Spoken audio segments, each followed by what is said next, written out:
Hello and welcome to the B&B show. My name is Brandon. This guy right over here is Brendan Nelson, Seahawks. Brendan Nelson back in the house over here at the Hawks Nest. Thank you, Brendan, for jumping on in here as we begin our truly begin our season. Off-season coverage turns over, and now we truly begin to get to talk about live football coverage. But thank you for coming on in here tonight, this fine Thursday night, as we're just about to begin. Yeah, thank you for having me on. Good to be here.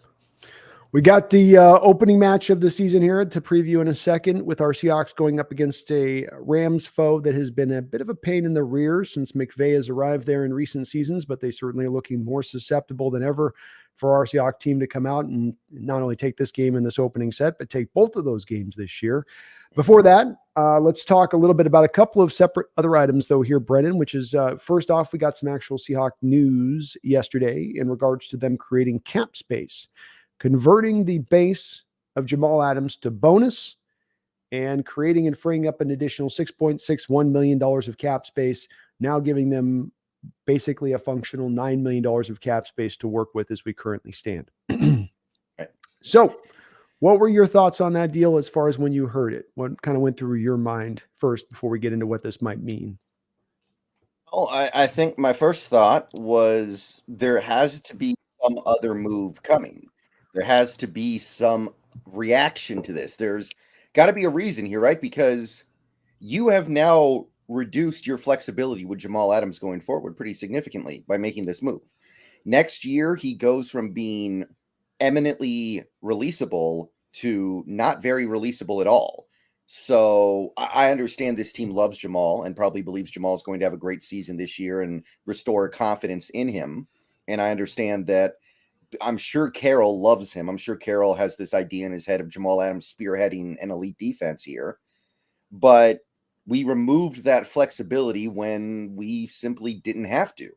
So there's got to be some reason why you did this. And you went all the way with it. You went all the way down to minimum base salary, 1.08. If you were just trying to clear enough cap space for maintenance purposes throughout the season, you maybe would have restructured $2 million, right? You would have cleared $2 million and made like $4 million in cap space. You would be like, okay, that's got to be enough for now. That's got to be good enough. But no, you went all the way with it. You don't need 9 to 10 million in cap space to do maintenance on your roster throughout the course of a season. That's overkill. Yeah. So basically, I'm just wondering what the next move is going to be, because I feel pretty confident that there is going to be another move. I don't know what it's going to be exactly. It could be as simple as signing a veteran on the defensive line. Maybe we're doing something where we're waiting until after week 1 to do that, because that way we don't have to guarantee their whole salary. But I do feel pretty confident that something is going to go down in response to this salary cap move. Yeah, I saw it the same way. It does speak to the team having a lot of confidence in Jamal's health situation. We can read a few things into this, and I think that's one of the things, is that they look at his prognosis coming back from this major injury and believe that it is one that he's going to be able to overcome. And so that should give us some encouragement. It is a risk, though, no doubt about that. I think that they have a little bit of some built-in flexibility here, Brendan, where, if they want in this situation, you can convert the base to bonus. And if you end up going out through the rest of the season and you only do use the $4 to $5 million of it, you could roll over the additional money you have. And then it all becomes basically very similar, like you're talking about that, where you're still splitting some of it to be able to eat up if you want to do the release. So I mean, it's going to be still hard to get it done if you wanted to do it for Jamal. And you would still save money technically moving him next year. It's $26 million. He's open cost. You save $6 million by moving on from him. For you to do that, though, you must believe his career is just over at that point. Like, he literally can't play anymore. Yeah. Right. Which is not what I think the team would lean towards, but I'm talking about more of a worst case scenario. Like, if it went to where, okay, he tears his other ligament, or whatever new injury could come down the track, now he's truly shot. You do have a method to get out from under it. And if I'm not mistaken, at that time, they could probably post June 1st designate him to where you could probably split those dead money costs over a 2-year period, if I'm not mistaken on how that rolls out, and usually how you can do that. So it does marry them. It does. I do agree with you on this 100%, though, in that there's a move coming. They did not do this, in my opinion, to sit on the money to roll it over. I know I just mentioned that's a possibility of what they could do, but I don't think that that's what they're looking to do here. I think that there's a move coming in addition. You may be somebody, it's hard to say here. This is where I get pressed a lot. I'm sure you do, about what's the move. Was it Buckner? Are they going to trade for Jones? It's really hard to say from our perspective on this where they're leaning towards or how they would look to want to go on this, because it could be anything. It could be all the way up to the trade deadline that they finally decide to make some kind of move and pull. John's just sort of waiting in the weeds until something jumps down that's really nice. So it is hard to pinpoint where they're going to do it. But I'm really with you. The gut instinct on this was that something else is coming. This is not it. It's not over with now. This isn't just done. It's good to go, so to speak. Yeah. And again, it could be something as innocuous as, we're going to sign Chris Wormley for $3 million. We're going to sign Matt Ioannidis for $3 million, somebody like that. But I do believe there is some possibility we're going to take a big swing at things. There are some bigger names you could go for. Now, if you do that, you are putting yourself in a very bad situation next year salary cap wise, which is why I'm a little hesitant to believe we're going to do that, and also why I'm not sure I even want to do that. Like, you are putting yourself in a 49er type of situation next year, because I don't know if you've seen the 49ers books, but right now their entire cap is taken up by like 7 players. Like, you'd be not far off, because Geno's money is kicking in, Dre'Mont's money is kicking in, DK's money is kicking in, Lockett's money kicking in. You are going to be capped out very quickly next year if you trade for Buckner and then extend him. Because if you did that first year cap hit would have to be very low to fit him in. We have 10 million. You're going to need at least 3 million for the season. So that first year cap hit's got to be 7 on an extension that's probably going to be 23 million per. Like that. Yeah. That's a lot. That's overextending yourself for sure. And if you have the opportunity to do it and you think you can win the Super Bowl with it, I'm not saying you don't do it. But at the same time, I'm aware that your window shrinks to a very small one if you do that. So I'm still hesitant to believe that's coming, but I do believe it's at least on the table. Yeah, I think there's a lot of possibilities here to the way this rolls out, and they're not stuck down the track of it having to be a low end option only. It would be hard if you want to go big. It would test this team and Schneider and his ability to get creative down the road if they do that. No doubt about that. But at the same point in time, if you, like you say, the key on this one is as I was saying last night on my stream with this, Brendan, know thyself. What are you as a team? Where are you as a team? Where's the landscape of the other teams across the National Football League and the NFC and the NFC West, and then make your determination from there. And if you're going to be aggressive and have gutsiness, I'm going to be in favor of that because they've made that determination in my mind. So we'll see if it's a big move coming down or not on this, Brendan, but there is something coming. I think that it's going to be hard to do the big one like you talk about for the cost and trying to find things to make it work money-wise. But I do think you can get creative with it. I do think that there's some ways to get creative pushing stuff down the road a bit with this if you determine that the team's ready to roll. If it's good enough, if, hey, we got this one other guy with what's going on across the rest of the NFC, we could take this conference over, with this move. I could get where they could land on that if they do make the big swing. But I also like, too, just them sitting back on waiting to the trade deadline and just rolling the dice on there being something that's going to, hit at that point, Brendan. Yeah, that's possible too. We could be waiting for a while on the payoff here. Like, be prepared for that possibility for sure. Yeah, exactly. It doesn't mean it's also necessarily right en route. It can mean now, it can mean later. But it does mean, by Brendan Mind's standpoint, something is at some point coming, one way or the other. They probably didn't do this just for the hell of it, or to roll the money over next year they don't use. We've got a couple of injury updates, Brendan, if you can break us down a few of these, including a little bit of a surprise one from our starting running back here today that caught people a little bit off guard. Myself, for my fantasy team with Kenneth Walker, wasn't happy to see that one. You got any updates for us on the injury front of things? Well, in terms of Kenneth Walker, all I know is that he's listed on the injury report. And the thing is, it's another groin thing. And this is something that goes back to last year with him. So I think people are right to be concerned about this. Is this just going to become a permanent thing with him? Is this just his weakness as a player? I can't really say too much more than that right now. It's too early to say anything else. For all we know, he's not even listed on the injury report tomorrow. And this was just a glorified day off, basically, for him, or a partial day off. Yeah. But as of right now, I think there is some reason to be concerned. Not so much missing this game. I don't think he's going to miss this game. I don't. But it's about long-term. Is he going to be battling this for the rest of this season? I think that part of it is something to think about for sure. Yeah, and those groin injuries can get worse. They don't just stay in the same spot, do they? I mean, that's part of why you want it to heal up fully, is that going out there and going on it can make it go sideways even much more further there. So hopefully he does play on that. It does look like you're gonna get at least probably a split carries if he is working through it still, where you're gonna get a heavy dose of probably Zach Charbonnet on the other side of it, along with him if he is. But it's also hard to turn because they didn't. Everything was referenced that he's been doing full steam. He's not been inhibited or limited in practice at all, Brendan. So I know that part was, kind of a bit odd to me in that respect of things, that he just suddenly popped up where we hadn't heard anything from it on that. But that happens with these kind of things. Anything else as far as injury news over on our side of things here? Damian Lewis didn't practice today. That was the one new thing that came up. No real reason to believe that it's anything super significant yet. It could have just been, again, a glorified day off where you're like, this tiny little thing that couldn't possibly matter technically is acting up. So let's list it as that, but it's really just kind of a veteran day off. Jordan Brooks got the day off, but I think we can kind of expect things to kind of move slowly for him, and there's nothing wrong with that. Boye Mafe was ill, but typically NFL players get through illnesses in like 3 days. They've got that super medicine. Oh, they give them the injection of all the good stuff. Yeah. Go in the oxygen tank. It's all of it. You get the full meal deal with that. And I think that's mostly. Oh, well, there's the good news. Darrell Taylor and Mike Morris were full participants today. There we go. We got him back in the fold. Yeah, and the Rams injury report's really easy.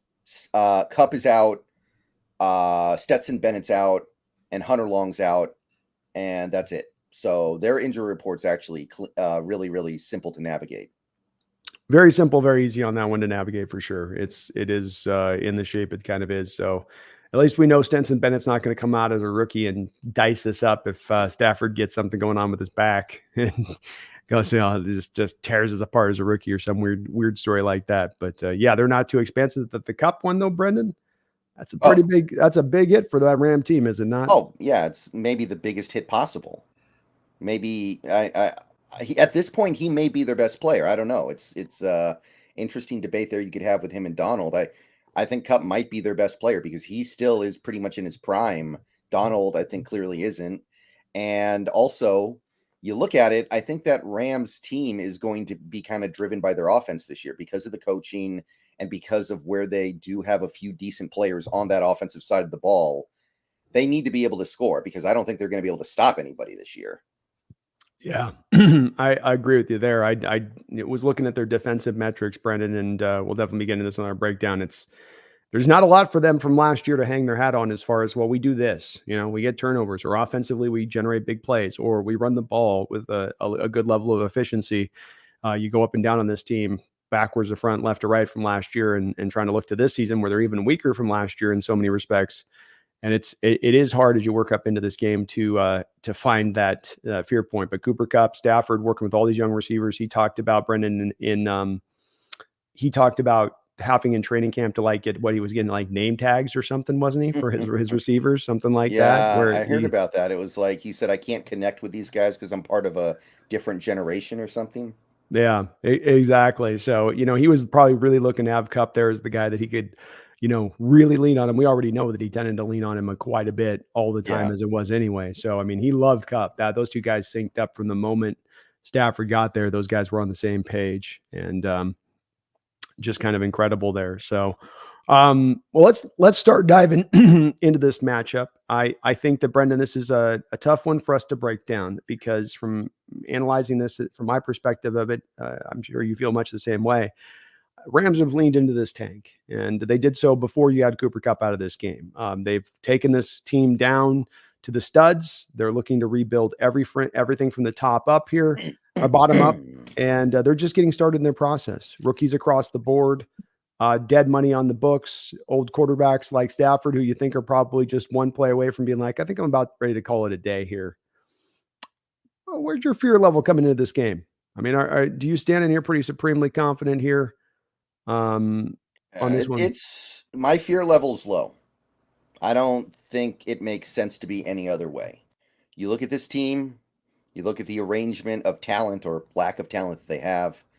I don't think it makes sense to really feel any other way than you should win this game pretty easily. You should feel good about this game and understand that we're fans. We can feel however we want to feel about a game, and it doesn't affect anything. It's on the players to take this game seriously. So when I talk about how easy this game is, this is me speaking as a fan. That's not me saying, oh, the team just needs to sleepwalk through this game. Of course, this is the NFL. You can't do that. I understand that, but I know that the discrepancy in talent between our team and their team is pretty massive. It's on the level of like something you might see in college football, which you so rarely see in the NFL. But this is an instance where we've got a couple teams that it's not quite Tennessee, Chattanooga playing Alabama, but maybe it's like Northwestern most years playing Alabama or something. It's just not really fair. Yeah, that's where I've gotten that pushback too in mentioning in this one that I just see it as one where you've got this game right and left. It should be a 2-touchdown game. And I understand it's the NFL and that these teams, are very closely aligned, parity in the sport more than any other sport. All that's true. But like you talk about, this is the Rams team that's in a unique situation of being more weakened than we've seen them in recent years, as weak as any NFL team as we've seen in recent years by how they're set up, by how they've gone through the real forceful standpoint of saying, hey, we're gonna come out here and try to return this over as quickly as possible, but that means we're taking everything down. And it's an interesting strategy on their part. And boy, Mahomes tonight just can't get any of his receivers to catch. He's got a team full of Dwayne Eskridges. Yeah, he's putting some passes on spots, but nobody's catching any passes there. As it looks like the Chiefs are looking like they're maybe going to go down here in the fourth quarter. So that was we're playing a Lions team in week 2 who coming off a pretty big one. Looks like they're going to be coming off a big win here. I mean, they still got to close it up now, but they brought this one back. It looked like Chiefs kind of had this in the second half, but the Lions have brought this back on into the fold. Well, let's take a look. Let's take a look first at the offensive side of the ball here for the Rams and getting to specifics on this. We have Stafford still out there rolling, coming off the major back injury from last year, wondering where he's kind of at as far as the state of him. Cam Akers, a guy that in the playoff game against the Seahawks a couple of years ago gave him some issues. It's never really been, for a guy taken in the second round, I think that's super of a dynamic of a back for them. He's always been around the low 4-yard per carry average range of things. Maybe not having the greatest offensive line in front of him to run block for, but certainly not the most dynamic guy. Then we're going to get Van Jefferson and Tutu Atwell as your wide receiver 1 and 2 in this game, with a mix of Puka Nacua and Ben Skoranek as kind of filling in around those guys, I think, with how they'll run that on that. So who should we, from a defensive standpoint with this offense, does it just come down to keeping Stafford from getting hot, or is it about let's take the running game away and make them one-dimensional, as Carroll tends to lean into doing when he faces any general offense? Where's your strategy for attacking this Rams offense? Well, this is the side of the ball where they've actually got a little bit of something. They got Stafford, and I don't think Stafford's going to last that long, but he can probably last one game, right? He can probably make it through this one. I would think. Cam Akers has had moments. He's probably like the guy you would single out as being somebody who's hurt us before. Hurt us last year in that last game. I think he played pretty well in it, to my recollection.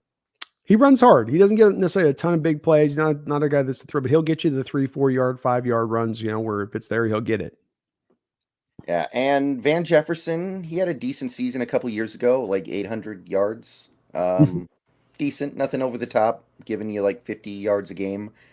I think he was like a second-round pick, so I don't know if he's lived up to that, but he's been all right. Higbee is a good tight end. Mm-hmm. And they got some pieces on that offensive line that are credible, like Brian Allen at center. He's been good. And Havenstein playing right tackle where he belongs. Pretty good. Smart of them, because last year they'd moved him to left tackle. So getting him back to the right place that he should be, which is right tackle, they had him try to fill in for Whitworth, which just wasn't working for him. He got kind of exposed over on the left side. So yeah, they've smartened up, it looks like, with their approach with that. And I like the pick they got, Steve Avila, the kid out of TCU, I believe. Yeah, TCU. I thought he was step for step with Osiris Torrance as the 1-2 guard, best guards in this draft, maybe. and he should be a good fit for them. I look at this game, I go at them offensively, Brendan, as I look at it. I think the worry for me comes into play of stopping the run more than Stafford, first and foremost in this game, because like you say, the offensive line is not bad, and they have Cam Akers there who will run it hard, and they could really just try to shorten this game down on you here, where they could just try to, we're going to run the ball and we're going to grind on you and we're going to make you prove you can stop the run. And we have a Seahawks team coming into this game with Cam Young having not played at all. No Brian Monet. I mean, I don't know how your nose tackle situation is going to work in this game, quite honestly. And so it's a little bit of an oddity. How's it good? I look at like where they could get us in this game is in the run game. And if they commit to it, especially at a high rate, which, if McVay thinks he can just attack it all day, why wouldn't he? Yeah, so this is going to be kind of a test because this offseason, you knew that nose tackle was a problem and you chose to basically do nothing to really address it. You're betting on this ability to, how should I put this? Install a smaller and more athletic player in that position to make that work. And this is certainly not the first team that's tried to find a way through with a smaller, more athletic nose tackle. I remember the Cowboys a couple years ago were trying to do that. They would have really small nose tackles, guys like Jay Ratliff under Wade Phillips for years. And then even after that, when they had Rod Marinelli, he loved the idea of these small athletic nose tackles in the middle who were sub 300 pounds. But now you're going to actually see, does that actually work in practice? Is the juice worth the squeeze? You're obviously giving some stuff up. Is it worth what you're giving up? We're going to find out. We're going to find out starting in games like this, where the Rams are obviously not going to be able to throw on you the way that they would expect to with a guy like Cooper Kupp. So it's going to be a very interesting test of that philosophy. Yeah, indeed it will be. And I think that without having really as much the threats on the outside, I'd love to see the Seahawks commit to a little bit more of the 8-man boxes in this game going up against this offense of the Rams because of that. I mean, Tutu Atwell's got some speed on the outside, but he's never really been known as a deep threat guy. I don't think Van Jefferson's a possession receiver type guy. He's not a take the top off guy.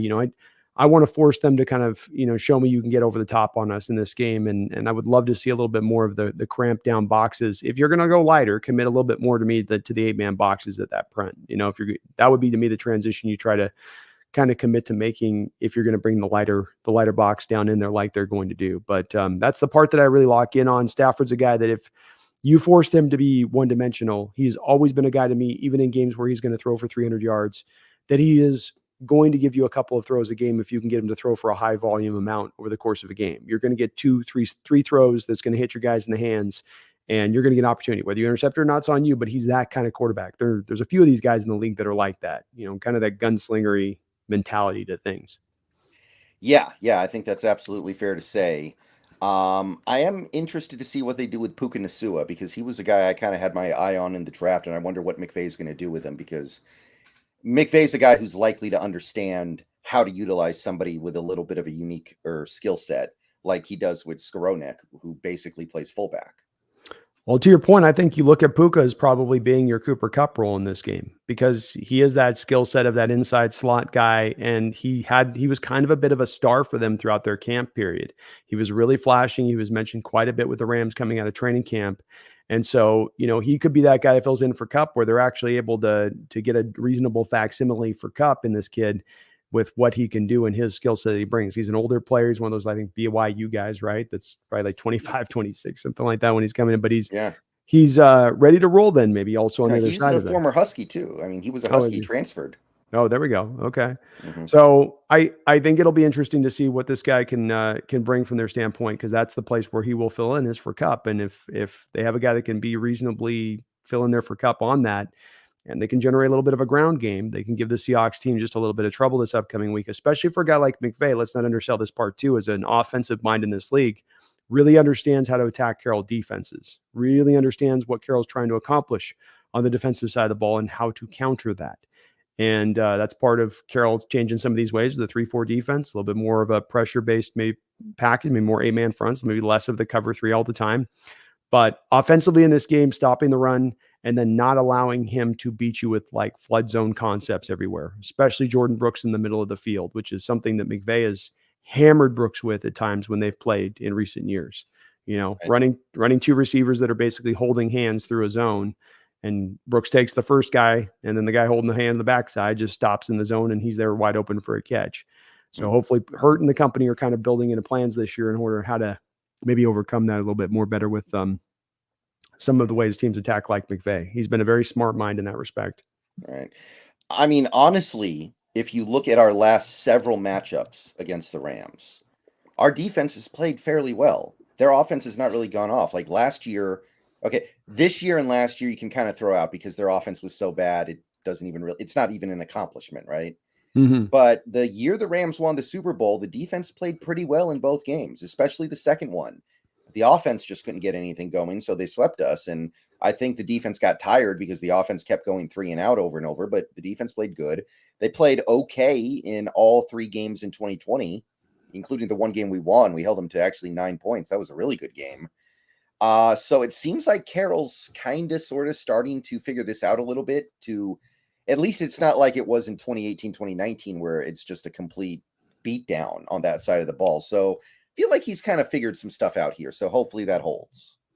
Hopefully it does. Yeah, I agree with you there. It'd be nice if that continued to stay. And I think the new defense does translate better because it's not, McVay can't just lean into that old, you play 4-3 with a cover 3, 75% of the time. I know it's coming. This is where now you force him to have to be a little bit more active in his approach than just hammering that same thing over and over again as a method to counter that defensive structure. So we'll see if it holds along and true here with this. But those are really on for me offensively. The key is get McVay from being able to creatively get at you. So flood zone concepts for Brennan, leaning on fly sweeps like he did in that game last year. I mean, they weren't able to get the ground game going much between the tackles, but they must have gone to the fly sweeps 5 or 6 times, I think, in that second game against us at home.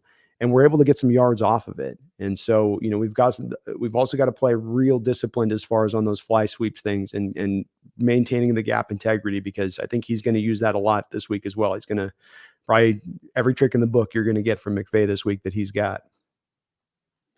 Yeah. You don't think he's on the team tank? You don't think he's throwing games out there? I will learn. I mean, I maybe I think they are tanking. I do, but I do need to see more proof that they're just going to fully lean in all the way into it, like they may very well do. And if you see them come out with a game plan that's not very creative, where they're not like if they don't run any fly sweeps, I will be coming at the back end of this game going, they're tanking. If you see one fly sweep over the course of it, they're tanking to me. Like that would be indicative of they weren't necessarily trying to really go out there and get this win this week. John Stillwell, thank you for the $50 donation. John, that is tremendous. Oh, yeah. Tremendous. Thank you so much for that dono. He says, I hope I'm wrong, but I've got a bad feeling about Walker as a long-term Seahawk for reasons not known to the rest of us. I mean, I kind of feel like we do know the reasons. I kind of feel like we're starting to get a little bit of evidence here that maybe a little bit of a what do they call it? Glass bull? Glass cannon? I don't know. But the point is, he's a little delicate, a little fragile. That's possible. It certainly is possible, John. I remember last year with the foot injury, them saying something kind of casually. It was just sort of released out sort of subtly, but it was that he had been dealing with like that foot thing going back to even like a high school thing. So, it could be the case here, and it would explain a little bit more of going back to the second round for a running back after you just did the previous year. If there were some worries about that health holding up and that they didn't, want that, if not that that'd be a main reason that they would choose Charbonnet, but a partial reason of the process why you might do that if you have some of those worries there. So it potentially could be a concern for us, John. It's something to monitor and track and see if it continues to be an issue coming up as we go forward.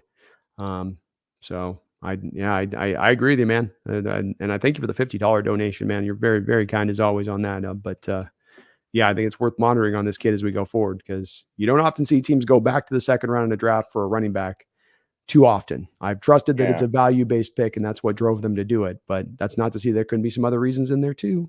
Mm-hmm. Doesn't mean it's got to be holy that. We'll see. Maybe we'll never hear about his groin again. That'd be nice if we never had to hear about Ken Walker's groin again. Yeah, Carroll just says something in the press conference like, well, we had to list something. If we rest him, we've got to list something. So we just were like, groin. Yeah.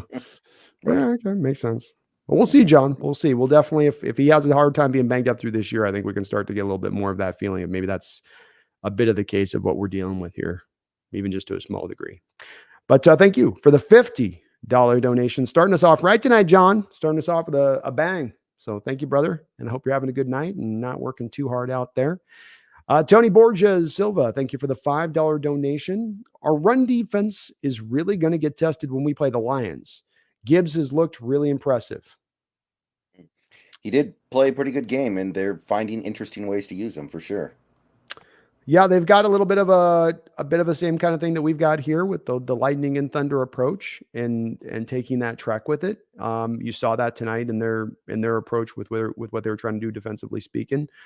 You had David Montgomery, 21 carries, 74 yards. He looked like David Montgomery to me. Another guy that I've always just thought was just a guy that does not get me excited as a running back. Just another guy, definition of a jag to me as a player out there. Now Gibbs is a different kind of cat to me. 7 carries, 42 yards, 6 carries, 6 yard per carry average.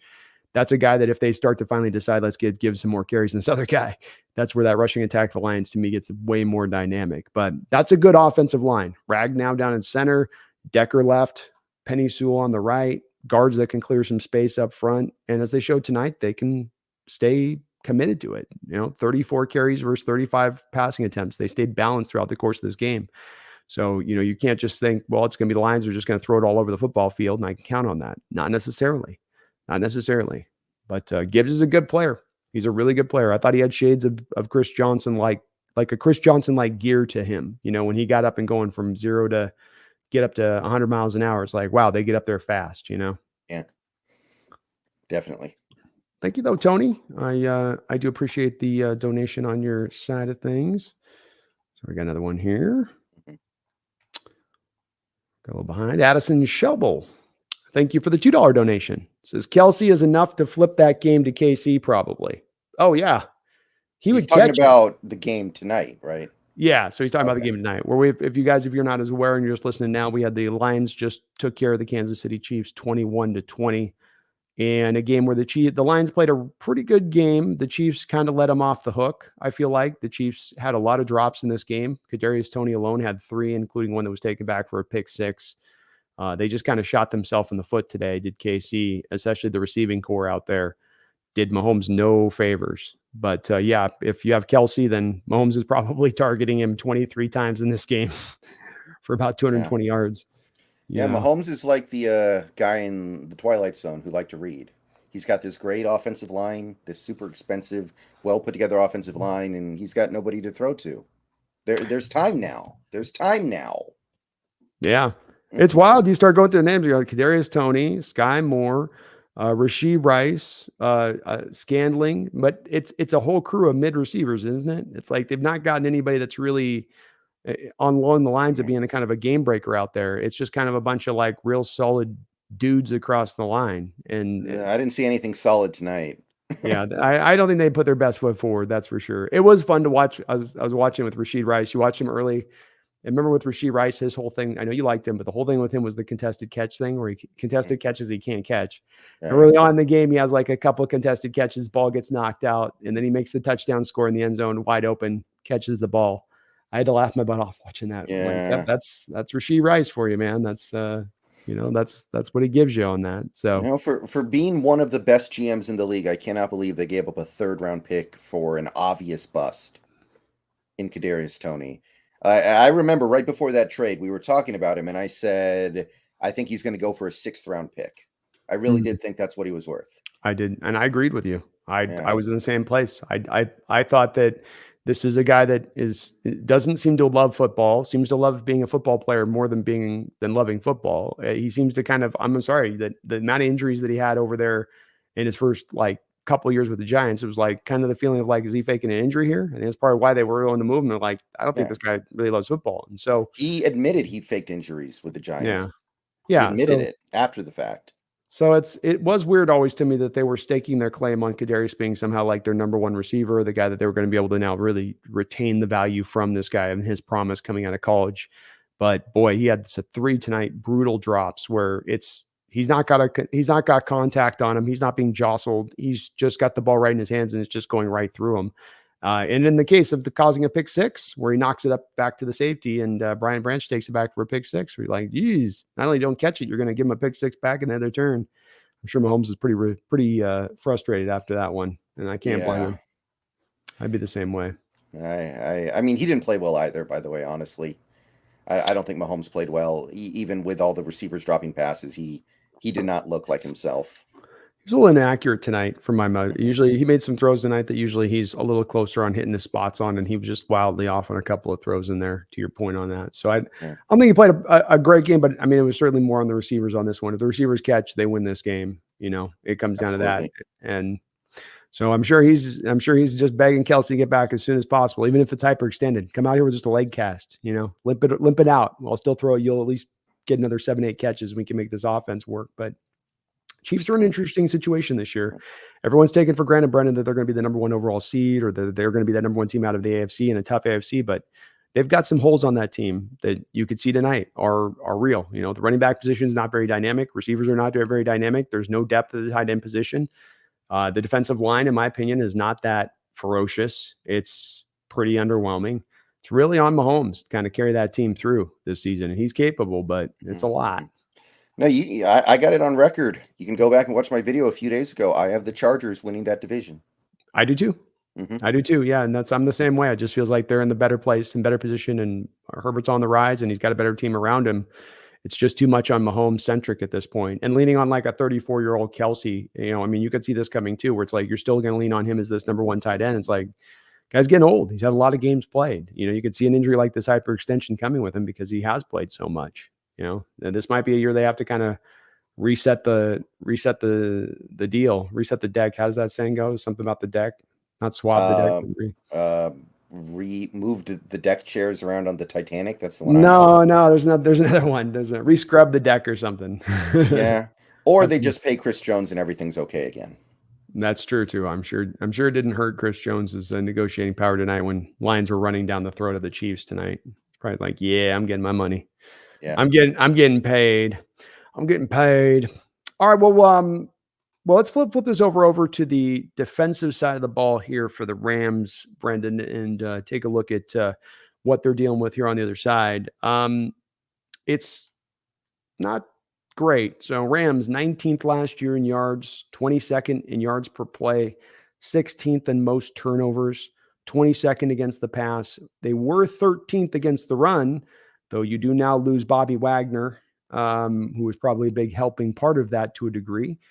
So we look at this defense. We look at where their depth chart is on it. Aaron Donald returns back into the mix. He has been, no doubt about it, Brendan, a Seahawks killer on this team recently, right? Like, he's been a guy that has really given us some problems in recent years.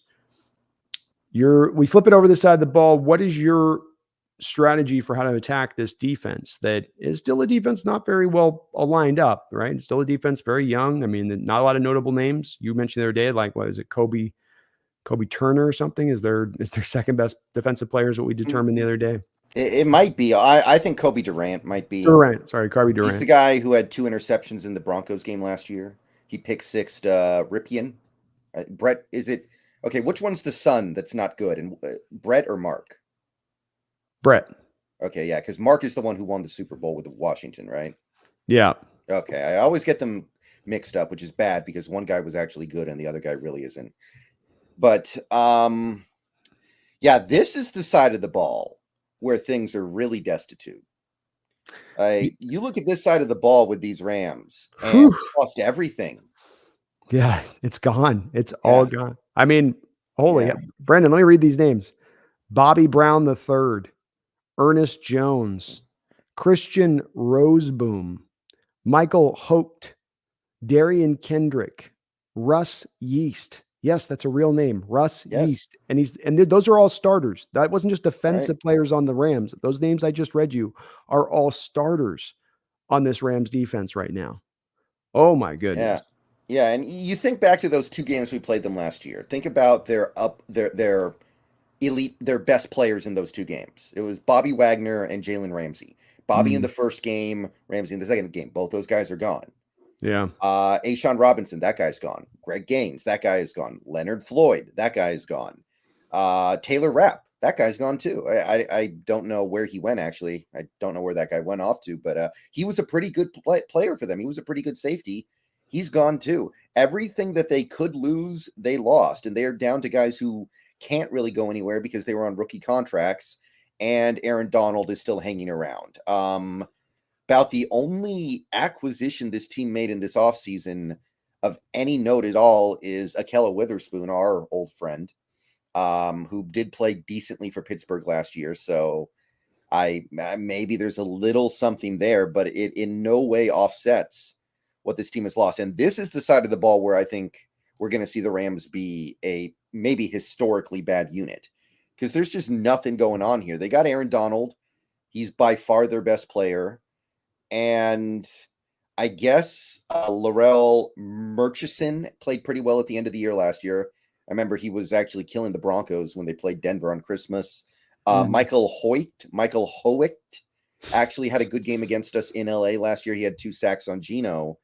But it is as bad of a depth chart as you will find. I don't know if it's worse than the Cardinals' defensive depth chart. I kind of feel like it might be. Like the Cardinals, they've still got Budda Baker. They got Zaven Collins. They got a little bit of depth here. There's no depth here. It's Aaron Donald and the cliff falls off, or they fall off a cliff.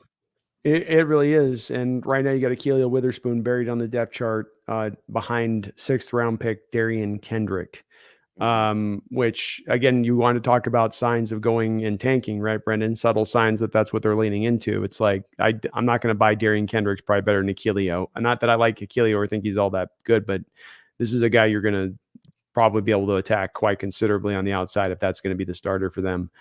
Which it looks like it's going to be. It is a historically bad defense. This is why we're looking at this game and saying that, while the offense has a modicum with the offensive line, Stafford, Jefferson, Atwell, former 2nd round picks, Higbee, who's shown himself to be a functional tight end. You can see an offense there that can still give you a little bit of some slight troubles. I don't feel that way about this defensive side of the ball. It is empty. Last year did not perform up well. Yes, Donald was gone a lot part of the year, so that's a big part of it too. But now it's even worse than it was last year, essentially on paper. Yeah. It was better on paper last year when it performed one of the league worst marks than it is right now. And I just don't see there being made. I also see a team that Brendan's going to have to. In my opinion, in this game, they're going to have to bring up extra guys to the line of scrimmage to deal with the run, because you can't trust that front 7.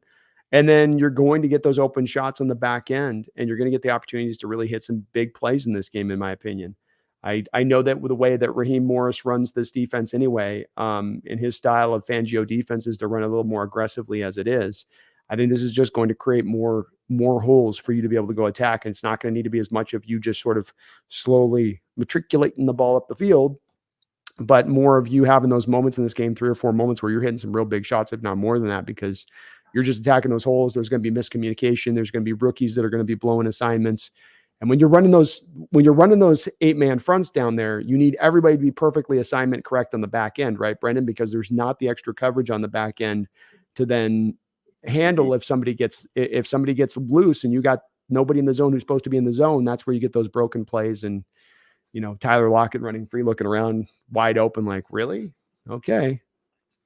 Yeah, probably going to see some of that. I mean, we saw some of that the last couple times we played them last year, and they were not as.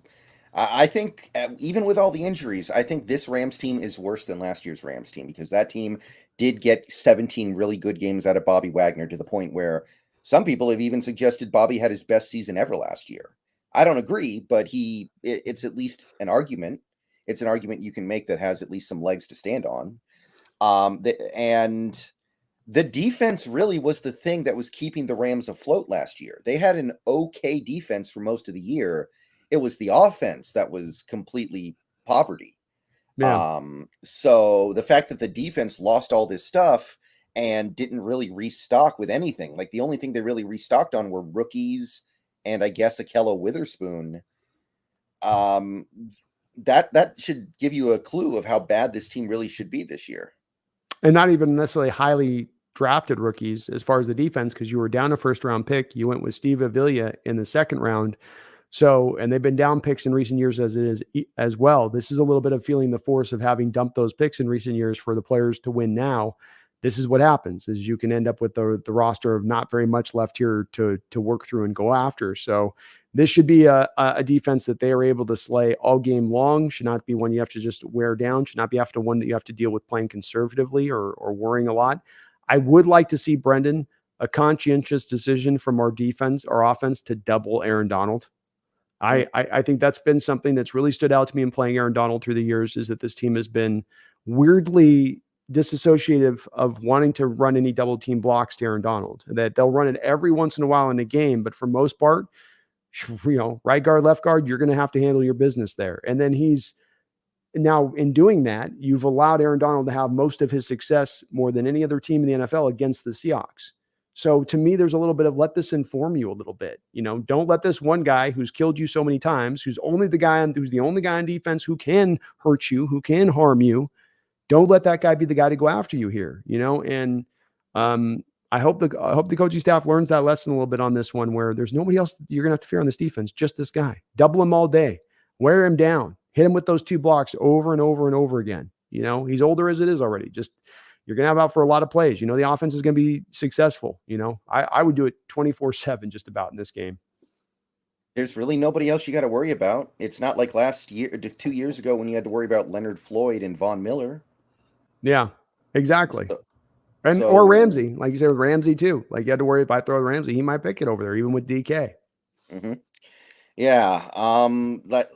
Even in years before that, they had other decent guys in that front seven that could deliver some pass rush. They had Sean Robinson was a pretty good nose tackle. Greg Gaines has been a pretty good nose tackle. Yeah. These are guys of credibility in this league. They're not great players. They're not superstars, but they bring positive things to the table enough to where you can kind of understand why we don't really want to double team Aaron Donald all the time, because then we're going to get beat by these guys.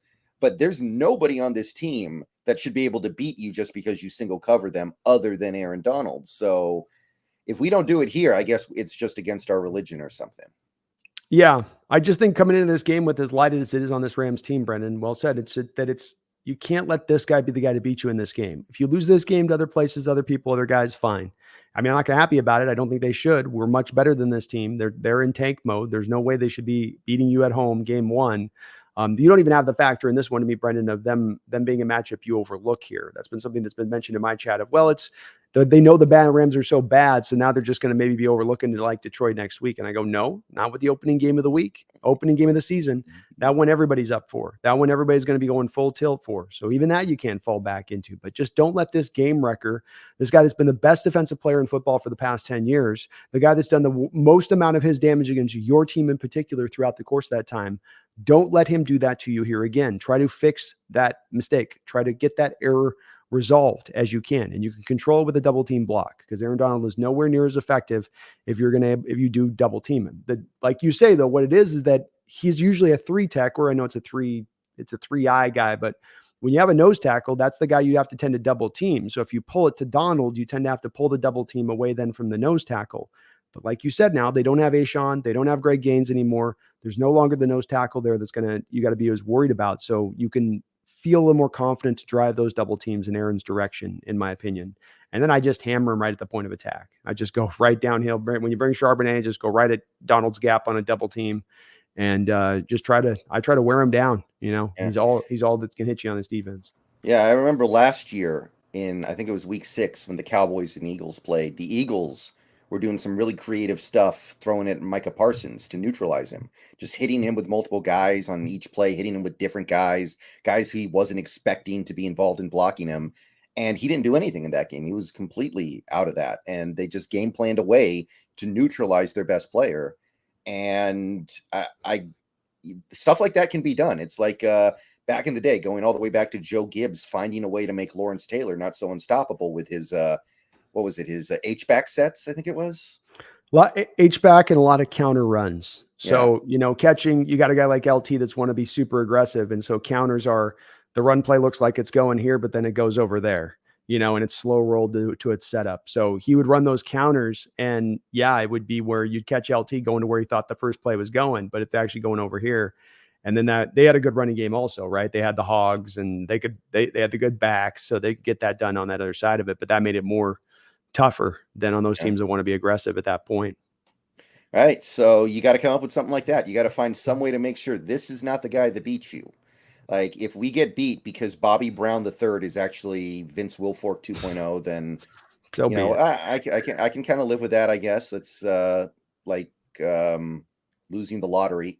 That's Yeah. like the opposite of winning the lottery or whatever. However you want to put it. That's just weird stuff that happens. But don't let it go down that way. Don't let it go down the Aaron Donald way.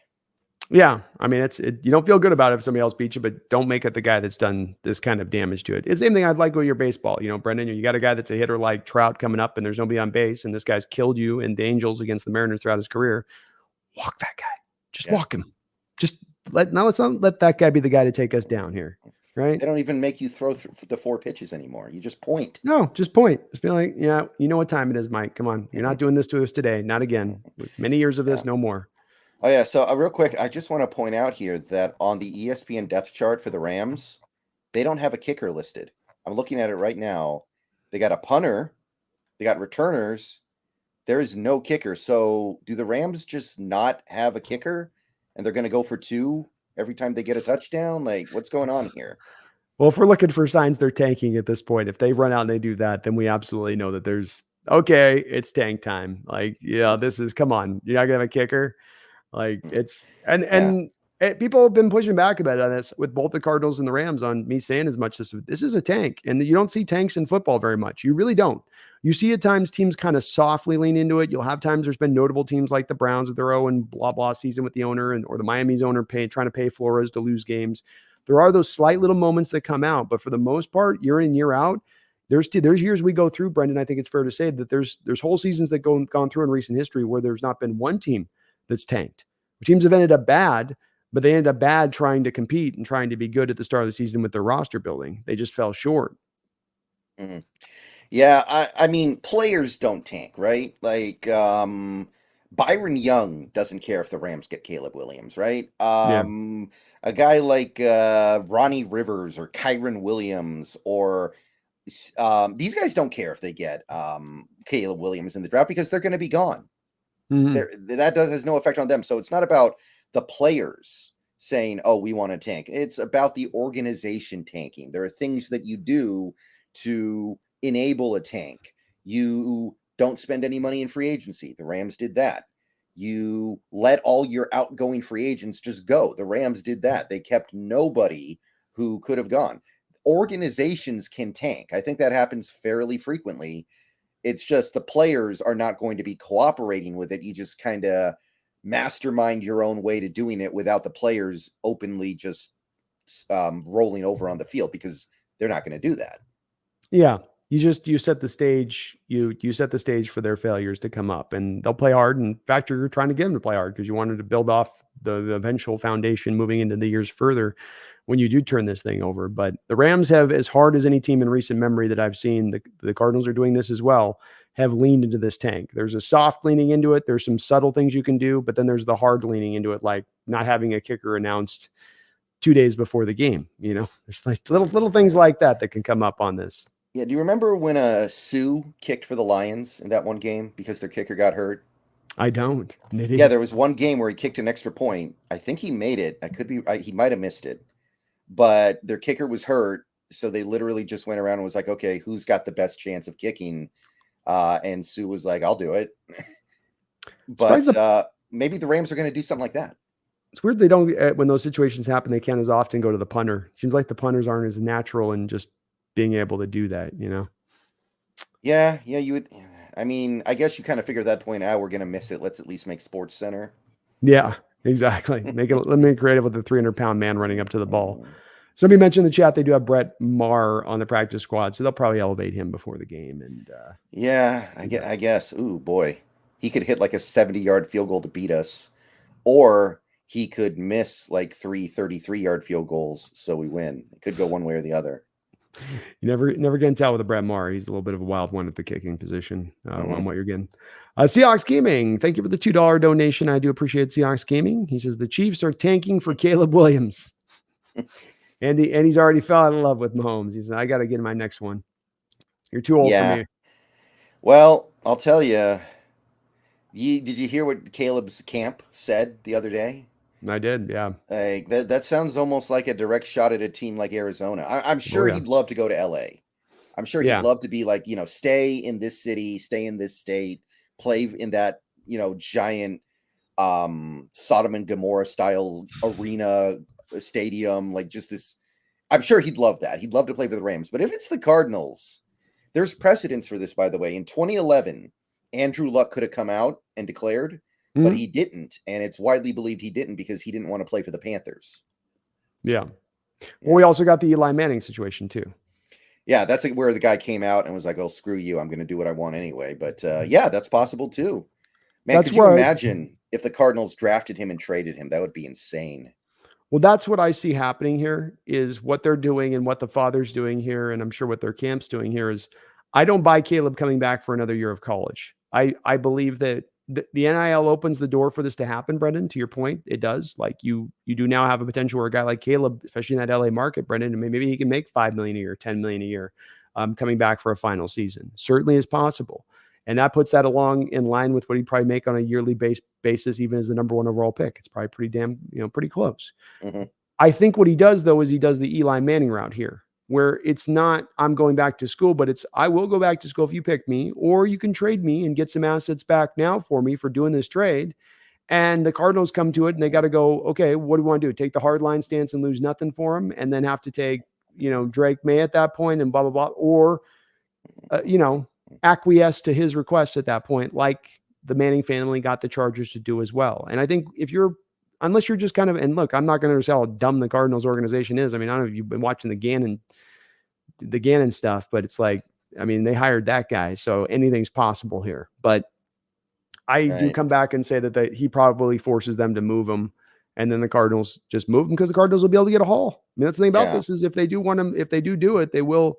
And there's also been some other history. This happened with Elway as well, with the Colts back in the day. Didn't want to go to the Colts, threatened to go to the New York Yankees to become a third baseman for them, forced eventually for a trade to happen, one in which our Seahawks could have almost gotten Elway. We didn't want to come up with that one extra first round pick. We're like, no, that's too much. But they'd get a haul. Somebody would give them a haul like nobody's ever gotten before. And I think that's just too, as the Godfather would say, that's too good of an offer for me to refuse. Yeah, I think I can kind of see the future here. I think I kind of know what's going to happen. I'm feeling it. Arizona gets the number one pick. Caleb doesn't want to go there. They pick him, trade him to a team that just got new ownership, a team that needs to make a big splash. Ooh. Big market. The Washington, Ooh. whatever their names are. There you go. I don't know. I'm feeling that one. The TBDs. Yeah. I call them the Washington TBDs. Yeah. I don't know. That just feels right to me, right? They got to do something about that quarterback spot. It would be a great way to like splash onto the scene and be like, all right, we're the new owners in charge here. Things are not going to be the way they were under Schneider. We're solidifying this position up for the next several years, for the next decade plus. I think it's a smart option on your part because let's think about it. Washington with that defensive line, defense in general is probably going to be just good enough to get themselves into like 5, 6, 7 wins, which doesn't put them in contention for either Williams or Drake May. And then the Cardinals can feel like we trade back to 7. We're going to pick up your 7th. We get our top 10 pick or 6th, wherever they're at. And then you give us what? They'd probably give them 2 other future first round picks maybe to the Cardinals at that point in addition to that. I mean, yeah, something like that because it's Caleb. Because the Eli was an extra first, a third, and a fifth. And Eli was not like some super high level prospect. He was very like not to Williams level. Not to Williams level. He was considered a really good quarterback prospect, but not to Caleb. Yeah, so it was first, third, fifth. So for Caleb, it's probably first, and that's about right. Yeah. I would think so for a guy this good. And I think that's close to what the Elway was on the return eventually for that too. It was something, there were some players involved in the Elway one though. We made it hard, but I think they move him if it does come down, if he forces their hand. And I don't blame a player coming out of college for wanting to do that. You're a generational talent and you've got to go to this piss poor team, this bad organization that's voted like one of the worst in football with how it manages its players and takes care of them and charges them for food. And you've got to go in there and be a Superman. Like I don't, it's already hard enough to go play NFL. You're going to put that all on top of me too. In addition to that, like the hell with you. Why don't you get some of yourself right first before you start coming looking for the saviors? Yeah. I remember back in the day, Anquan Bolden had the Arizona facility like mail out a package for him. And on his next paycheck, they deducted like $14 because of the shipping charge. And he's like, you got to be kidding me. Yeah, it's ridiculous that franchises do that. It makes me so much appreciate our organization here, Brendan, because we're on the other end of the scale there, where we get it. You make these guys comfortable, make them feel like all they have to do is concentrate on football. Don't get them, that's what that is. It's like you get mail back. That's that much more time. You're in the stadium here, working on tape, working on training, doing something else. So yeah, the Arizona Cardinals got a bad rep right now in this sport. It's not getting any better anytime soon. And boy, would it be a black market on them that they lose out on one of the few generational quarterbacks that have come down the line in the last 50 years. And they are not able to get him because of how bad they run this organization, because of that said reputation. And yeah. And it'd be great for us, right? Because they obviously wouldn't trade him to the Rams. They wouldn't trade him within the division. So we dodge the Caleb Williams bullet.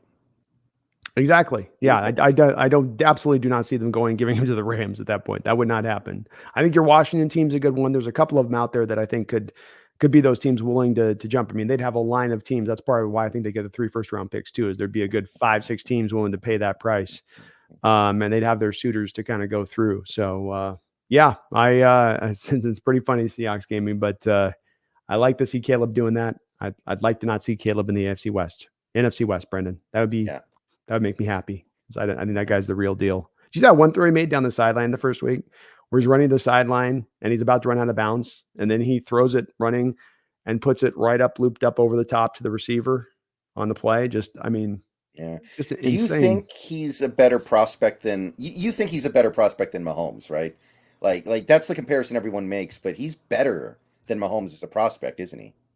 Yeah, he's better as a prospect. I mean, Yeah. Mahomes had questions about him coming out, and it's a different view of where a guy's viewed coming out versus what he becomes. Guys can be viewed a certain way and then become best of all time. I mean, Brady is, Brady wasn't a highly looked at prospect, but obviously, became what he was. So yeah, no, he's better. He's more refined. He's got less parts of his game that don't need to be cleaned up. He's more accurate than Mahomes, and I don't know that the arm strength is considerably behind Mahomes. It's probably pretty close step for step. Mahomes got a little more size. Both of them. Caleb probably a little more mobile than Patrick showed tonight. He's mobile. He can move. Mahomes is really, really slow. He just finds a way to make it work. He just finds a way. Yeah. Really make any sense and annoys you. He has the exact same 40 time as Peyton Manning did. Jeez, really? They both ran the exact same 40 time. He makes it work though. He was their top rusher today, and it's like whenever he wanted to go and scramble for 7 or 8 yards, he could go get it. It was kind of wild to watch, and it always seems that way when you're watching Mahomes. He always finds a way to break free, and it's also because he's not going to get a quarterback spy, and he's going to get brushed by 4 guys a lot of the time. So it does lead to those open doors where suddenly a rusher runs past him, and he's just got a quick 7, 8 yards he can go get. Mm-hmm. Paul, thank you for the $2 donation here. I think that this certainly does give an indication of the Chiefs and what they're going to have to try to accomplish here when Kelsey does move on, which those days are not going to be long. I think those days are not long off. Not a lot of tight ends play into their late 30s in this league or play really great football into their late 30s. I think they've tried to take some sort of, secondary swings at this. They've kind of taken to be the Packers route. Like the Packers did this with Rodgers and Favre as well, Brendan, which is, we're going to go a lot of these 2nd, 3rd round receivers. A lot of these guys that are still really, we're taking kind of relatively high, but not all the way into that 1st round high or going in. As you can see, as the Packers saw with this, you can get some returns, but then you can also get to a place where you're like looking at your receiver going, it's okay, but it's not really dynamic. It's not, kind of like our Seahawks receiving core right now. Well, they broke that a little bit with Javon Walker, and that one worked out until he tore everything in his knee. That almost would have that was almost the thing that could have saved Favre's end of career in Green Bay, I think. Very much could have, because the receiving core definitely had dipped by that point where Sterling Sharp was gone, Brooks was gone by that point, Freeman was gone by that point. You were just kind of trying to cycle guys in a little bit and find guys that could just kind of get by. It's a little bit of get by at the position. And Mahomes, when he's at his best, had Kelsey, maybe the best game-breaking tight end in the game at that time, and then Tyreek Hill on the outside, one of the best game-breaking receivers on the outside. And at this point, I think Kelsey's making an argument for being the best, one of the at least top 5 tight end ever. I think you've got to probably make the argument pretty closely here that he's getting to the point of ascending into that number one mark with his production. I mean, he's got like 12,000 yards or something in his career. Yeah, so you've got Gronk, you've got Kelsey, you've got Sharp. I mean, I don't know how you would evaluate somebody like a Mike Ditka, but he's generally considered to be up there, but that's basically a different sport they were playing. He's probably a top 5 tight end all time at this point, and he's probably closer to number 1 than people think because he's still playing. I think some people have a little bit of an issue saying that a player that is currently playing is one of the best ever or the best ever. But when you really look at their career achievements and accomplishments and numbers, it just kind of has to be. Yeah, I mean, for my money, Rob Gronkowski is basically your gold letter standard for the tight end position as far as all time goes. One of the best run blocking guys that was at the position ever, and then phenomenal pass catcher. I'm looking at his stats right now, Brendan. 9,000 yards, 92 touchdowns, incredible production. And then you look at Kelsey, you got 10,000 yards, 69 touchdowns. So yeah, I mean, the issue with Gronk is he got hurt a lot. He missed a lot of games. That's really the only thing. Yeah, it is. It is. He does get the 11-year career in there, so he does give you the 10 years of dominance you're looking for from the position. But I think Kelsey's got a good, strong argument to be the number one guy right now. I really do think he does. He's won multiple championships over as well here with Mahomes. But they're going to have some tough ground to cover because if that day comes down sooner than later, and Mahomes with that contract that's ever going up, unless he starts taking some discounts, with their commitment to want to build the offensive line and spend so much money in the offensive line as they have, you got to rob from somewhere to pay your quarterback. That's kind of the deal with that. And that makes it tough. Especially end up paying Chris Jones for the next couple of years at $30 million a year. Doesn't get any easier at that point. Yeah, still interested to see how that ends because now Bosa's gotten paid. Does that mean he wants more now? Some people were talking about maybe his asking price will be influenced by what Bosa got. But if that's the case, that makes it less likely a deal happens. So I don't think the edge guys impact the DL guys to me. Every position in football by its pay scale seems to be impacted by what's directly at that positional group, not what's happening outside of that positional group. It's just that Bosa got the high water mark here because of the fact that he's coming off a Defensive Player of the Year award and he's a younger guy. He's going into his prime. With Jones, you do also factor in different position, and he's also 29. So it's going to be hard for him to come out there and say, I want 33, 34 at that point. No one's paying that. No one in the league's paying that mark for Jones. There are other teams I think that would have paid $34 million a year for Bosa. That being a bit of the difference. So I think it's looked at a little differently there, but it's still going to cost you at least 28, 29 minimum. And if not, if he's not holding his ground firm on the 30 million request, Jones. And if they do that, he would take 28. His camp is saying 28 would be fine. I think what I've heard right now between it is that the Chiefs have offered a 2-year extension of guaranteed money, but he wants probably a 4-year deal. That's probably the problem here is that they're saying, well, we'll do this for 2 years, but he wants the 4-year, but they're looking at it going, well, how are we going to get that receiver? How are we going to help out this receiving corps if we're paying the line, paying Mahomes, Kelsey's still here, and we got this gigantic salary going to Chris Jones in addition to it. That's going to be hard for management of the team at that point. And I can see the conundrum that we're in. This is why this has lasted and caused the holdout to continue to linger on here, Brendan. It's not an easy answer for the Chiefs just to pay him. Like it was kind of with the Niners where they're in cap hell, but they had no choice on that situation. They had to pay Bosa. There was no trading Bosa at that point where it made any kind of sense. Right. There was just no deal out there to be had. I agree. Thank you, Paul. Appreciate that donation so much, man. Snail, thank you for the $2 donation. Says, what if New England traded for Caleb Williams? Their pick is going to be probably somewhere in the middle, I think. I think they're going to be decent this year. So you're going to have to give up a lot more. You're going to have to give up like maybe 3 first-round picks on top of the pick swap. And that doesn't seem like the Bill Belichick way, does it? What pass do we have? As I always say with these type of things, if we're going to predict a guy to do something or a coach or a front office, show me the track record of it happening before. Let's not predict things to happen that have never come down. And the New England Patriots have never packaged multiple first-round picks up to go get anybody that I can remember. They've given a first-round pick up for a player, but I cannot remember in Belichick's time there them giving up multiple first-round picks for a particular guy. And so this would be the first time if they did. Now, Belichick's going to get Brendan, he's going to get pretty desperate here, though, with his situation and how that's working out because he's got to be on some kind of hot seat if this is another middle-of-the-road kind of season for them.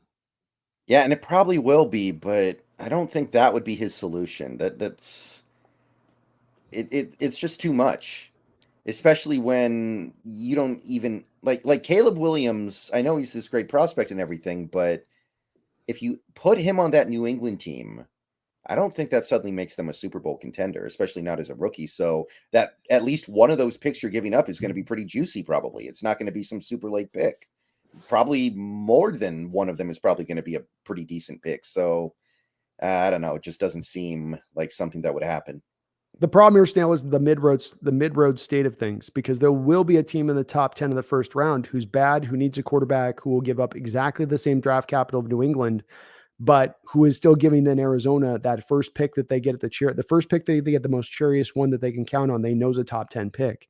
So if you're talking about the New England coming in for Caleb now, and they're going to beat some team that's at 6 or 7 or 8 to get Caleb, they're now not only going to have to throw 3 first-round picks, they're going to have to throw second-round picks in there, third-round picks in there. They're going to be giving up huge swaths of drafts to try to make up that ground.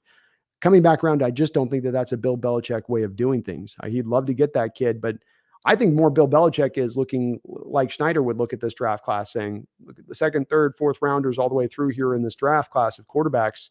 I could pick in any round I kind of want at that point. I think he tries to find more of the creative solution there with it than leaning to find the Caleb.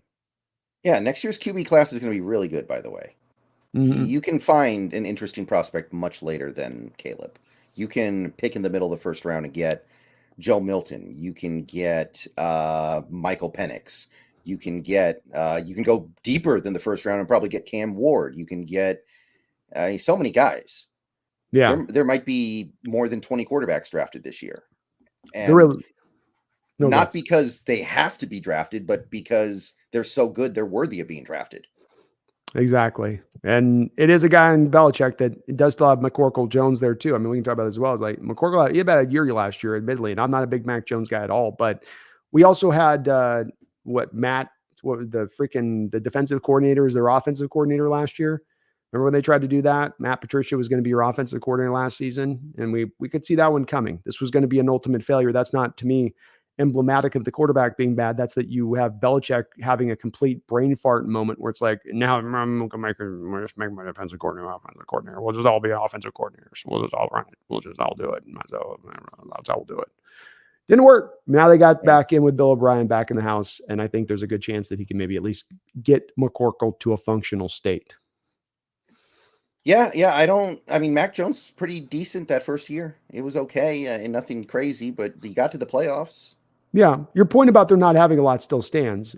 They do have a pretty good defense, kind of underrated defense, and they will be committed to running the ball. So they'll keep themselves fairly close in certain games because of that, regardless of the quarterback position a bit.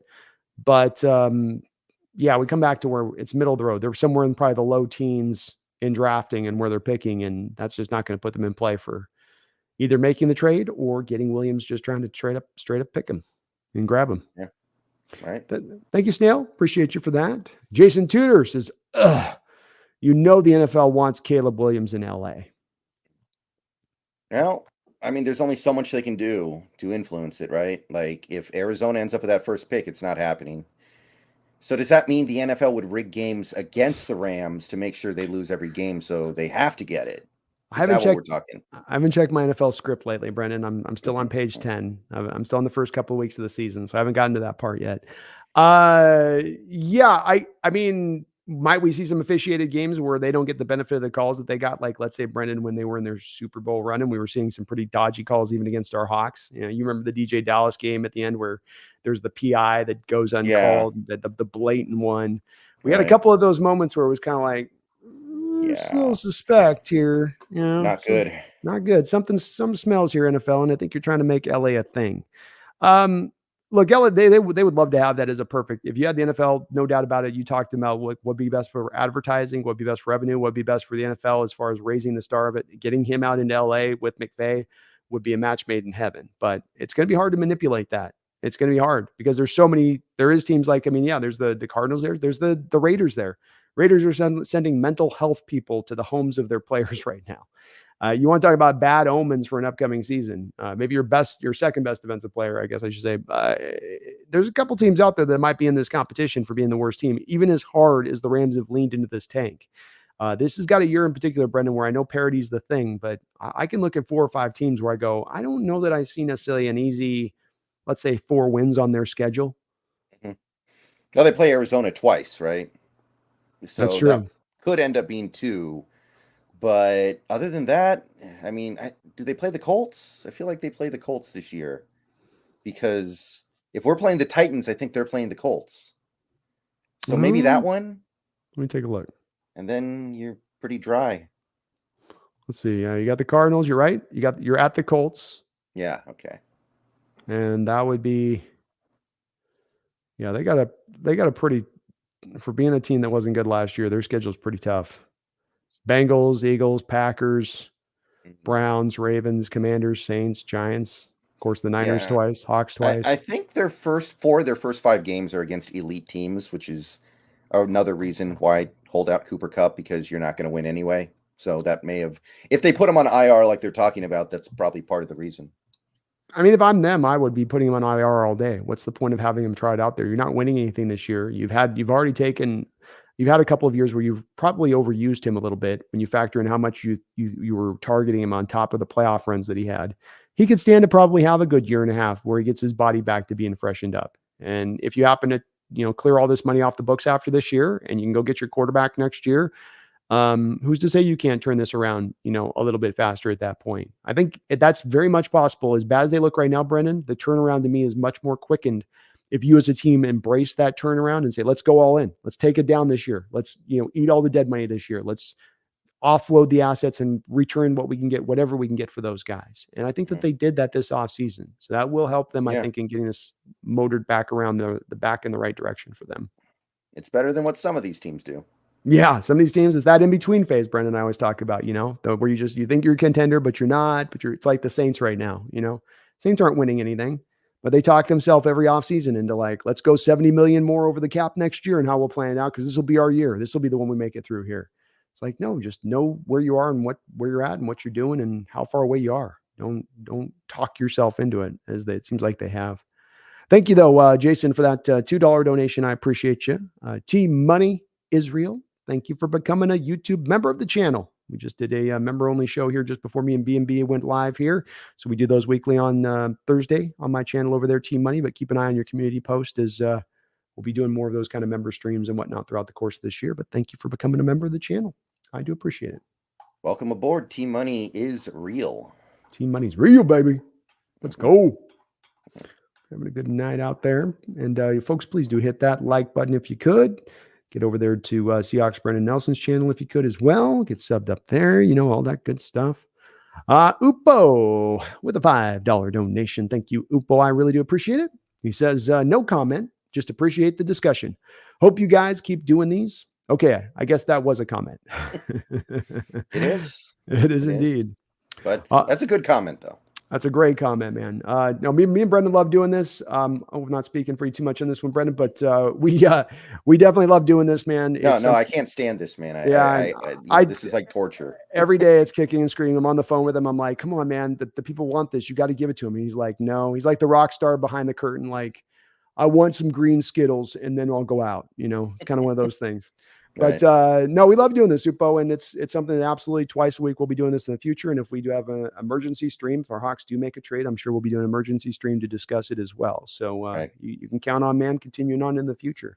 No doubt about that. No doubt about that. But thank you for the donation, man. Very kind of you. Very, very kind.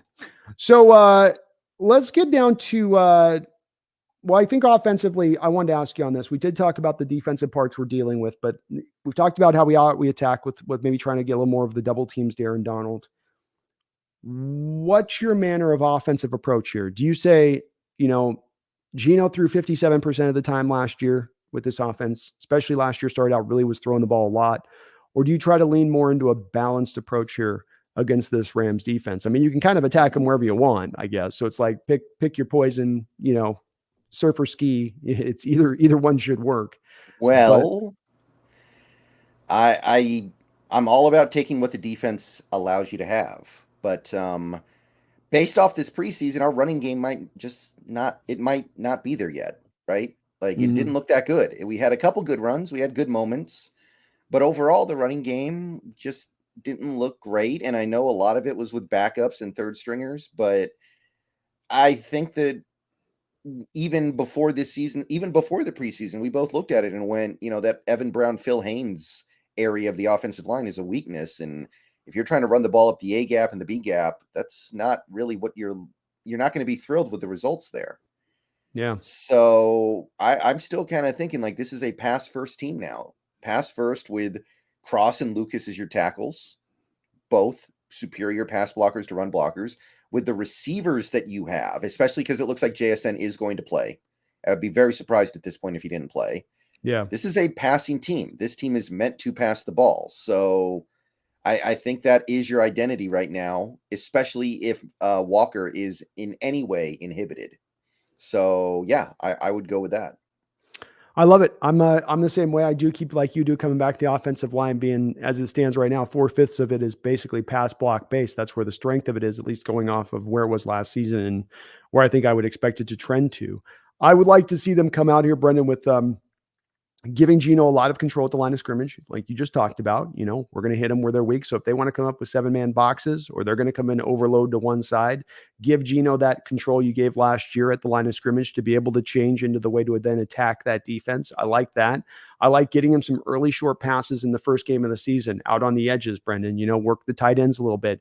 Work in JSN early on. If you're going to have him active, then use him, in my opinion. He doesn't have to go the full gamut of this game. If you get up in points in this game, I'd sit him at that point and go, okay, you did enough for us here. But work some of that short stuff right out the gate with them. Get them leaning enough to try to protect against that pass, and then come back around the run. It's a little bit like, to me, this game, or with this offense, the way I look at it is like the old Holmgren days when you were running a West Coast offense at that time too as well, which is that the West Coast offense in a lot of its openings is you pass to set up the run, whereas the old approach in football was you run to set up the pass. And this goes the opposite kind of way with it in its methodology and approach, especially when your line's kind of built this way to do that naturally anyway. You get them coming upfield, then you hit them with the run game.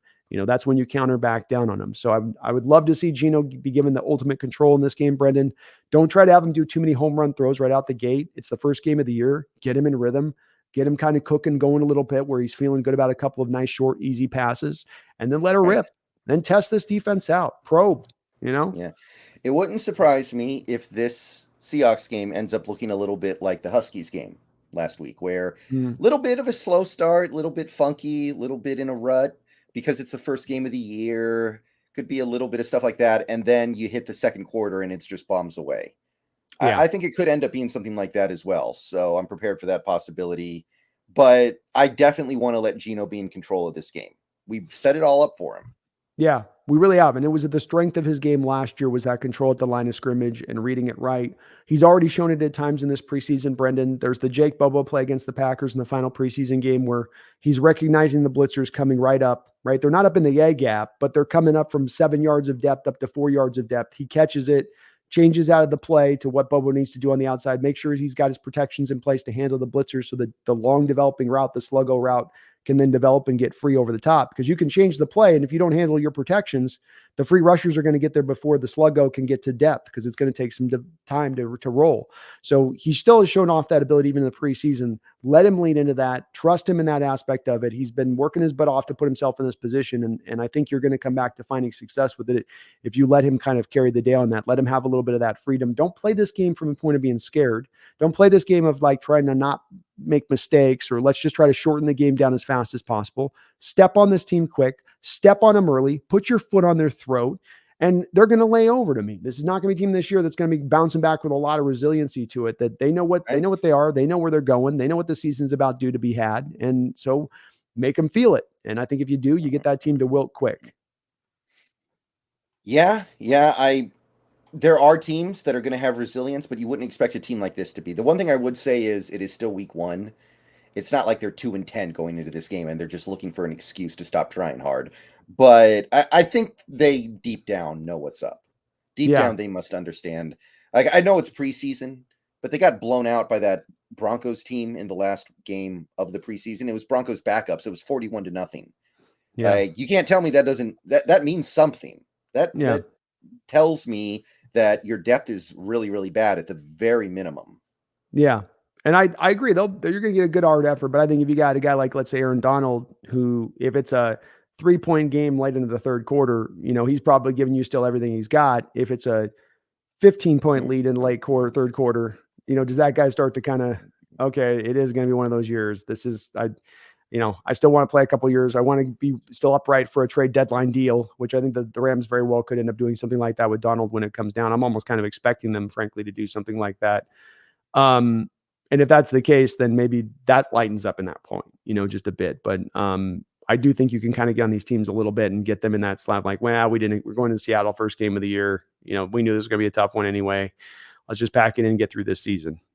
I feel like that's what be my thought about the Rams. Like, let me just get through this season. Let me just get through this pain and suffering as fast as possible. Collect my paycheck. Yeah, exactly. Is it checks to collect? 2024 yet? Are we there? Are we to the draft? Primo, thank you for the $5 donation. He says, no questions, no comments, just for the love of the game. Thank you, Primo. Beautifully put, man. And for the love of the game, indeed. For the love of the game, indeed, man. Thank you. Very, very kind of you for doing so on that. Very much so.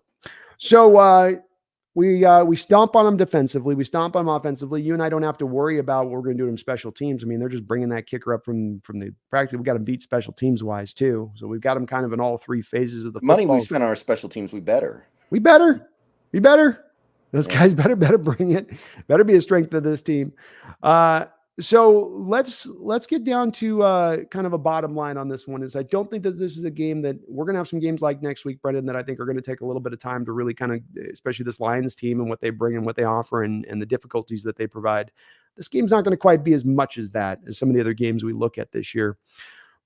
We're going to win special teams. We know that. We feel like we're going to be able to take care of them defensively. We think their offense, we don't know what their offense can be. It's got some stuff to work with still over there. Give me your score breakdown on this game of how you see it going. Where are we going? I know you got the Hawks winning, but by how much? I'm going to go 31-13. Oh, it's a little wide, maybe a little too wide for a week one game. Week one is weird. Week one can be weird, but I just feel like there's no way they keep it close. At the end of the day, there's no way they can hold on to even any semblance of a close score because they just don't have the horses. So maybe it's somewhat kind of sort of semi-close for most of the game. And then at the end, maybe they have like a fumble that we return for a touchdown or something like that. The things that bad teams do to turn every game into what looks like a blowout. Yeah. And in inexperienced teams, when you start this many rookies or young players across the board, there's that many more mistakes now, unforced errors that are now made, where it isn't about you just beating the guy wholesale. It's about the guy making kind of a mistake on that. I'm going to go 34-17. You get up by a lot of points on them. They're pushing to try to kind of pass and score throughout this game to get themselves back into it. But you get up on top of them early. I think you're right. A little bit of a rough start, but you're quickly through that by like even late into the first quarter, you're sort of hitting your gears at that point offensively. And I think you just keep kind of cooking out some consistent drives over the course of this game. And, it's like when we look at it, like 4 or 5 straight drives, they're coming away with points on every time. Maybe not a touchdown every time, but they're coming away with points. They're controlling the clock, time of possession, moving the chains. I see that being this kind of game in that way. And so I like you. I know it is shooting a little bit high to give them that much of a win in the opening week. But we are way better than this team. We're way more talented than this team. We have way more on the line than this team, way more to play for. You're at home in the first week of the season. There's so much on this that should allow this game to be kind of us, barnstorming them just a little bit in this particular contest, in my opinion. Yeah. And if it doesn't happen and we lose, I promise you, I will not be coming on here after that game saying the old cliches of, well, it's a division rival and they had Aaron Donald and none of that stuff should matter. None of that stuff should apply at all to a game like this. Yeah, this is why we're pushing as hard as you and I to say, here's why we see it as a 2-touchdown game. We say this should be a team that you roll up on. And that's not, if you've watched me and Brendan do these previews before, that's not really a common sentiment that we lean into saying. There's a lot of times we've been in recent years have been like, oh, we got this by a mile, no problem. Even in matchups where I think we've been more talented and better at times. But it's just, this is this bad. This team is in this bad state, leaned as heavily as they have into tanking. This should be one that you just take them to task in every way. At all 3 phases of the game, you should beat them heartily. And so if it doesn't, I will be right there with Brendan on this, in that it will be supremely disappointing that you can't have your team ready to go week 1. The coaching staff went out ready to go. The players wouldn't be up to playing that week 1. I would be leaning on blaming those factors. It won't be because the Lions have outdone something to you To me, I don't think McVay just out brilliants you that badly, where he's just such a chess match guy that he can, so out turn you that. Like you said, Carroll's had some recent history and maybe kind of countering some of that in some of the recent games. So that's not been as much at the forefront that you can just count it. Like in 19, by the end of 19, you might have been going, man, does this guy just have Carroll's number? At the end of the 19, it's been 3 years. He's kind of every year giving it to your offensively. And you go, boy, maybe this is the, the Achilles here for Carroll. But Carroll's turned it around a little bit in recent times, playing him. So that shouldn't be the expected part from the game. So agreed.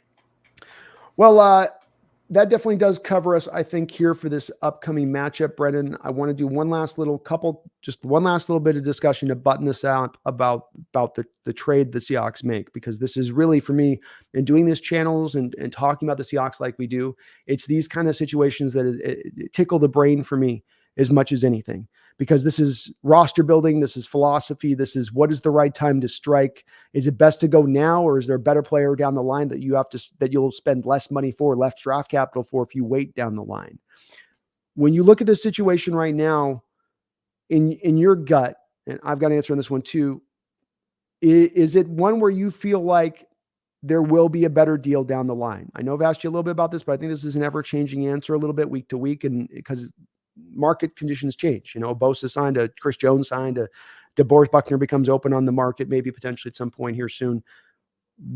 Do you feel like the gamble's worth it here? That there's going to be that guy that comes out on the market available to you for them to strike? We both agree that we think they're looking to do something else by this freeing up of the money. Mm-hmm. But that question comes down: is it? You mentioned maybe it's a Wormley. You mentioned maybe it's over here. But with what you think and feel, and this is a feel thing, it's an emotional based thing. I don't have something you're going to be able to go off of saying, well, I have this as far as sources go that indicate they're going to do this. Just off the gut instinct, though, where does this team lead to utilizing this now $9 million of resources? I don't feel like they're going to do anything big. I don't feel like they're going to swing for the fences here. I don't think the money that you freed up is enough when you consider what's going to happen with your cap next year. It's not like next year's cap is clean and you've got a ton of space to fit stuff in. Mm-hmm. It's pretty packed. Again, Geno, Metcalf, Dre'mont. Those are, I think, 3 of the big ones. You've still got Jamal money. You've still got Diggs money. I don't think there's a big swing here. I think it's on the table. I don't want to eliminate it. You can always create cap space if you absolutely have to. But I think it's more likely that this team tries to find something a little more in the middle, be it a signing of one of these remaining free agents. And by the way, I got no beef with that. I think guys like Chris Wormley and Matt Ioannidis are pretty good, and I don't know why they're still available. Maybe they're asking for too much money, and maybe they didn't want to bother showing up for preseason. Maybe they're like, I don't need to show up for that crap. I can work out at home like Walter Jones used to do. Remember Walter Jones holding out every year? I have no doubt that a guy like Ndamukong Suh is absolutely doing that. Like, I think he's going to be another gun for hire at some point that tries to, week 7, week 8, like, hey, bring me on for 8 weeks. Yeah. So maybe it's a trade for somebody a little bit lower level than a Chris Jones or Aaron Donald. Like we talk about Grover Stewart a lot. There's probably a bunch of guys out there that we don't even know about. We don't even know their name, but they would be perfectly adequate rotational pieces on this defensive line. That would make us better. Agreed. I feel like that's more likely. I don't think there's quite enough going on here for us to take the big swing. I'm just not feeling it. Yeah, I think it's going to be tremendously hard to do. And if they did, Brendan, it would make me feel like they really do feel like this year the doors have opened in a way that maybe even a year out when they're making their plans in the rebuild process, they didn't anticipate it was going to get this open in the NFC. Aaron Rodgers move on, everybody's retired. You don't have a lot of running, good teams or good quarterbacks, and it is just so opened up. But it is a little bit more to a mid-tier deal. So I guess I'll ask you on a just bottom base, what's the better route from your standpoint to go with that eye to the future? Sign just the Ioannidis guy, the Wormley guy, or if we go mid-grade tier, would you go with the Leonard Williams or Grover Stewart? What would be the route you prefer? You think Leonard Williams would be cheap? I think Leonard Williams is on the final year of a contract. Lawrence signed his contract extension. And so I believe that if the Giants find themselves in a position where this is obviously built on, from my standpoint, Brendan, I think the trade that happens at this point, if it does happen, is going to be by a team that thinks they're in somewhat of a sub-contending state, that then finds themselves falling off through the first 4 or 5 weeks before the trade deadline. And the Giants, to me, could be that team because they were in a tough division. There was a little bit of a smoke and mirrors approach to what they accomplished last year from my standpoint of things. And you've already paid Lawrence. So you're not going to pay with the money you've now invested in Daniel Jones, with probably the money you're going to have to eventually come up with Saquon Barkley. I don't think you're going to come back and pay a Leonard Williams now that's kind of in that Chris Jones age of things, 28, 29 years old. So I think that if they get into a place where they start out 1-4, 1-5, that becomes a player that maybe is put out on the market for an asset for the Giants to recoup. I'm pretty on board with the trade idea. I think the trade asset you would have to give up would be pretty minor. Yeah. Like Grover Stewart, what, a 4th round pick, you think? Probably. Like guys like that don't really go for that much. Again, the example I always use, Tampa Bay, the year they won the Super Bowl 2 years ago, Vita Vea gets hurt early in the season. They traded a 7th round pick for a nose tackle. I think it was McClendon from New York. Mm-hmm. And he was okay. He was good enough. Yeah. You can find guys like that for really, really cheap. So I would be pretty on board with the trade. Yeah, you absolutely can, especially because you're not needing a guy with the pass rush. You just need as much of the guy that can be a run stuffer. You got the pass rush enough in other places. We just need to be able to kind of hem that part up of the particular game. So I like you would prefer the trade. Let's also remember we got the extra 3rd round pick from the Denver Broncos this year. So you have extra draft capital to go make a trade.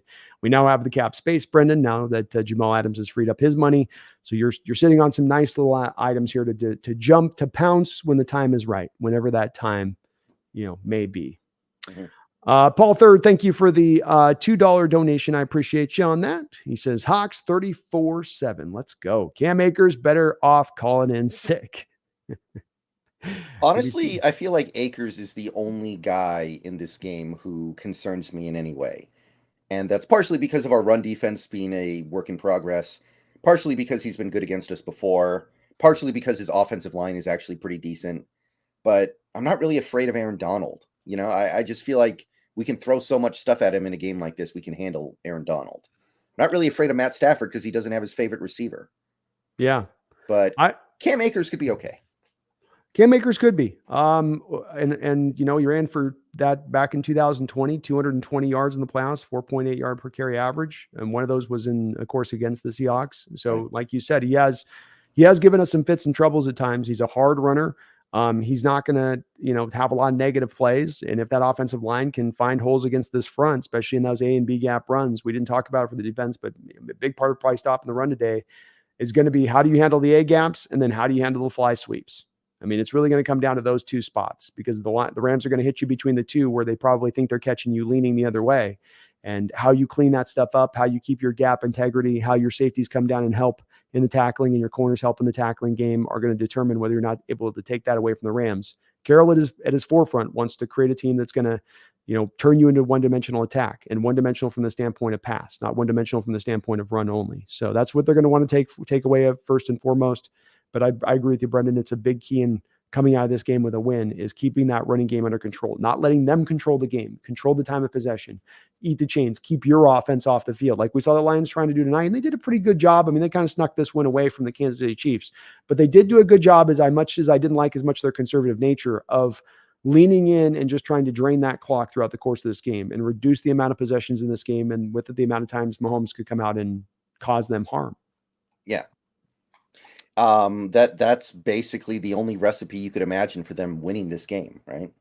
Agreed. Yeah, it really is. I mean, we thought, and maybe we were wrong for this to think a little bit of, well, this will be a shootout. You got Lions and high-powered offense and Chiefs and high-powered offense, so it should be like a 31-28 game kind of thing. But no, I think a lot of it was on the back of the Lions kind of decided, no, we're going to, run a lot of first down runs for 3 yards. Montgomery like 10 carries for 36 yards or something in this game.